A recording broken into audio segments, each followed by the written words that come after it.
sura ya 17. Kitabu cha Yeremia sura ya 17. Unaona kitu Yeremia anasema? Yeremia 17. Tuangalia mstari ule kuanzia wa 5. Anasema Bwana wa majeshi, Bwana asema hivi: amelaaniwa mtu yule amtegemeaye mwanadamu, amfanyaye mwanadamu kuwa kinga yake, na moyoni mwake amemwacha Bwana. Bwana amesema na mwilini mwake amemwacha Bwana. Si maana yake maneno yake anasema na niko na Mungu.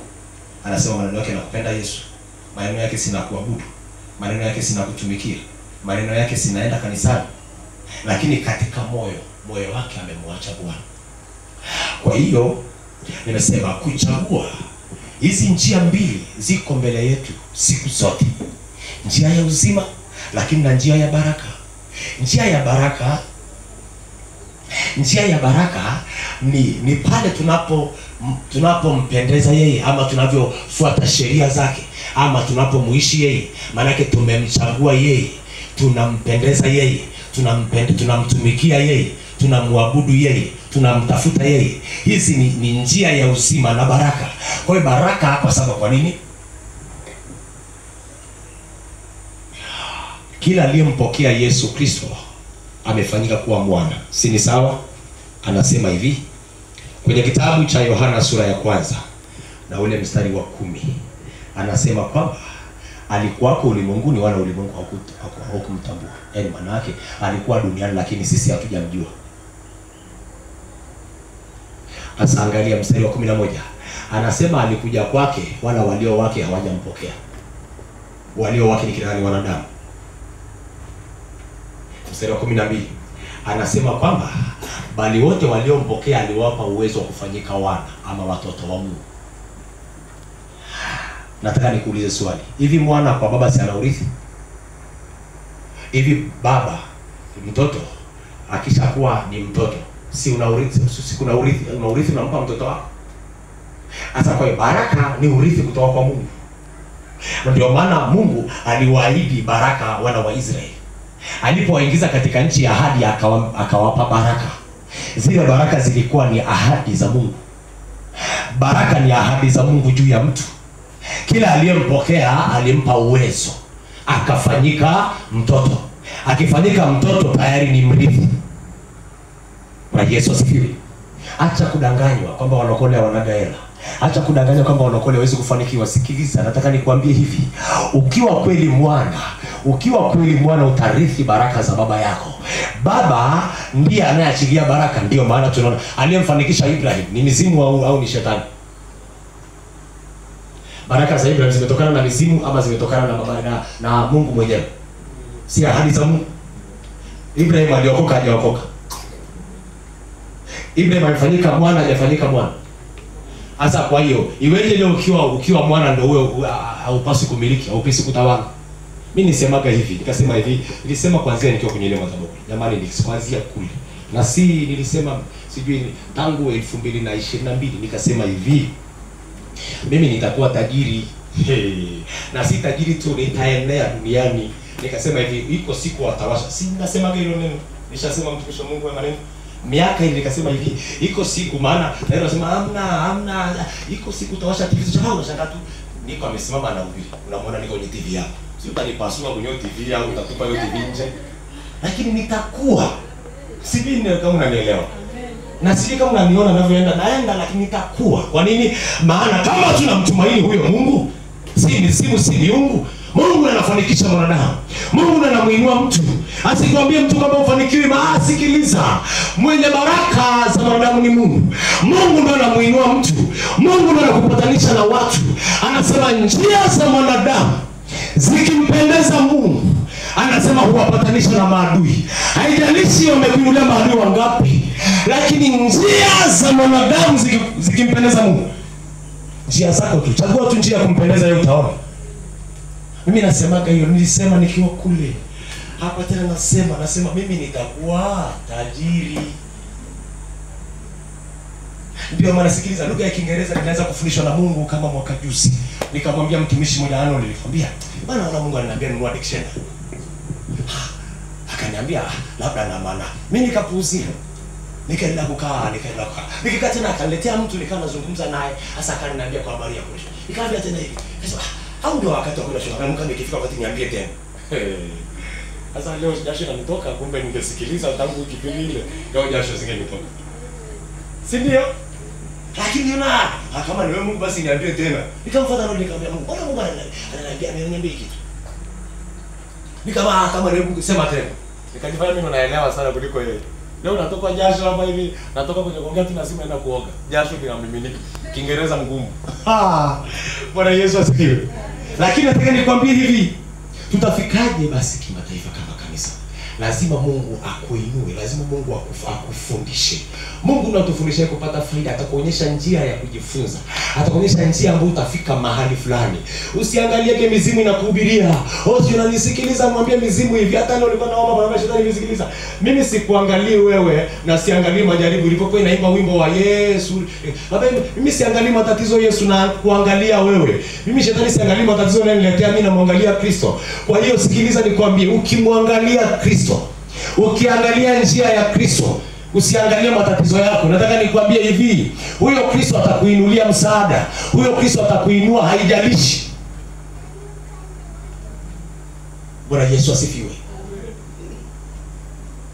Hivi leo niseme simona simu hii tunaitumia kurekodi. Mimi sina hela, nisingeweza kwenda dukani kwenda kutoa 500 na hela kununua simu. Lakini nikamshikisha mtu akaniletea hii simu bure, yani kashangaa tu kaniambia huko nyumbani ndio nimekuletea hii sadaka yangu.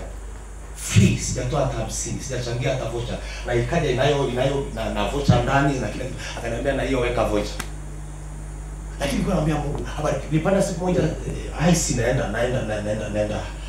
naenda sokoni. Wakati mimi niko njiani, nikaona ice nzima kila mtu akinarudi nisimaki mpaka wabibi lakini ina maana ni mimi tu niko ndo hii simaki nimepanga nimefarakanishwa naye. Naambia Mungu fanya mambo bwana. Napanda hizi mpaka wabibi wauza mboga wanao smartphone. Nasema ni mimi tu ndio sina hizi. Nikasema kwa kweli Mungu fanya jambo.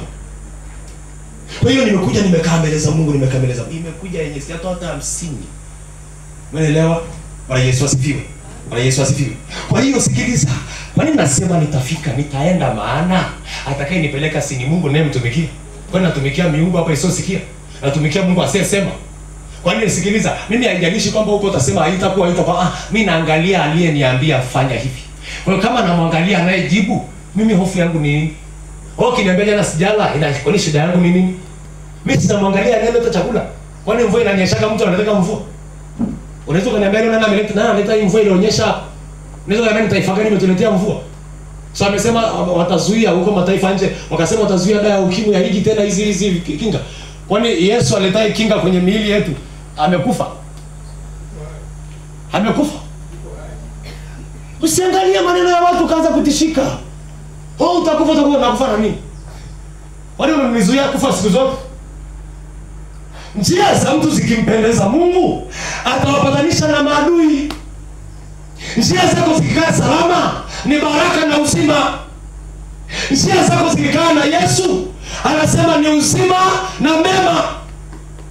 Usiangalie hata kama una ndugu zako nao, tusikilize njia zako, chagua njia sahihi. Chagua njia kumpendeza tu Mungu basi inaisha. Acha waongee sana na kiburi chao usiangalie. Wewe angalia njia yako unampendeza nani basi. Umekula jana sikiliza wewe angalia tu njia zako zinampendeza. Bwana Yesu asifiwe. Bwana Yesu asifiwe. Kwa hiyo sikiliza mtu wa Mungu. Anasema anazishuhudia mbili. Nimewaekeeni leo anasema uzima na mema. Kwa hiyo ndio uchague uzima na mema ama uchague mauti na laana. Laana ni kutokumpokea. Maana yake amesema hivi amwaminie anasema hahukumiwi. Ina maana asiyemwamini anasema anahukumiwa. Anasema si anahukumiwa. Anasema amekwisha. Ni kitabu cha Yohana sura ile ya 3 mstari wa 16 mpaka wa 18. Angalia anasema amekwisha kuhukumiwa. Amekwisha kuhukumiwa kwa jinsi. Maana yake si atahukumiwa amekwisha. Anayesema maneno haya ni injili ya Yesu Kristo. Hakuwa mtume yote, alikuwa ndiye Kristo alikuwa anahubiri. Kwa hiyo ni ujumbe anayeeleza namna ambavyo watu wamuamini yeye aliyetumwa kwa ajili ya wokovu. Bwana Yesu asifiwe. Angalia kitabu cha Wagalatia. Kitabu cha Wagalatia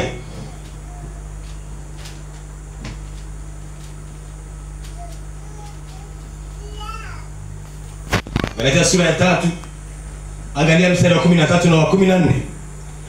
Biblia inaandika, inasema, Kristo alitukomboa katika laana ya torati, kwa kuwa alifanywa laana kwa ajili yetu. Maana imeandikwa, amelaaniwa kila mtu angikwae juu ya mti. 14. Ili kwamba baraka ya Ibrahim iwafikie mataifa katika Yesu Kristo. Kumbe baraka za Ibrahim zitawafikia mataifa katika Kristo, ama katika yeye Yesu Kristo. Asa angalia, alitukomboa katika laana ya torati. Maana katika shile sheria ingetuhukumu sisi kuuawa, ingetuhukumu sisi kuwekwa msalaba, lakini yeye akafanyika laana badala yetu sisi. Anasema ili kwamba baraka za Ibrahim ziweze kuwafikia mataifa. Kwa njia gani? Anasema kwa njia ya Yesu Kristo. Asa sikiliza, leo hii wanakwambia hamna sio na nini, usipofanya biashara haramu hamna hela. Mizimu inakutengenezea mazingira ya kukuhukumu, ili baadaye ukapate hukumu, ili uache njia ya kumpendeza Mungu. Iwe mwilini mwako uko na Kristo, lakini moyoni mwako umemwacha Mungu. Kwa hiyo ili baraka hizi za Ibrahimu ziweze kutupata sisi, ziweze kutufuata na kutupata, lazima tuchague njia sahihi. Lazima tuchague njia ya kumpendeza Mungu. Lazima tuchague njia ya kuenenda katika sheria za Mungu. Sheria za Mungu ndio zamani amesema si mbali, si mbinguni hata useme nani atapanda mpaka mbinguni. Anasema ipo katika kinywa chako. Bwana Yesu